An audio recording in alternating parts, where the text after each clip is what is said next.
Revenue అధికారులు భూమాయి చేస్తున్నారు, వాళ్లే తప్పు చేస్తారు, ఆ పైన తిప్పించుకుంటారు అన్నటువంటిది హైలైట్ చేసింది జ్యోతి. నోటీసులు లేకుండా రికార్డులు తారుమారు చేసేస్తారు, వెబ్లాండ్లో రాంగ్ ఎంట్రీలు పెడతారు, భూమి లేకుండా ఉన్నట్టుగా నమోదు చేస్తారు, ప్రైవేట్ భూమి ఇష్టానుసారం దారాదత్తం చేసేస్తారు, ఓ రైతు భూమి మరొకళ్ళ ఖాతాలోకి వేస్తారు, పరిష్కరించుకునే భారం బాధితులపైనే పెడతారు.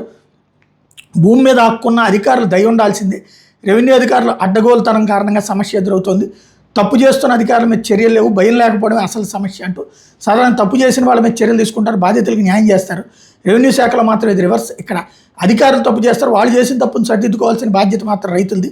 ఇదేం వైచిత్రమో, భూమి రికార్డులు రైతు హక్కులదారులను వాటి కాపాలాదారు రెవెన్యూ అధికారి, కానీ రెవెన్యూ అధికారులు ఇష్టానుసారం భూ రికార్డులు మార్చేస్తున్నారు.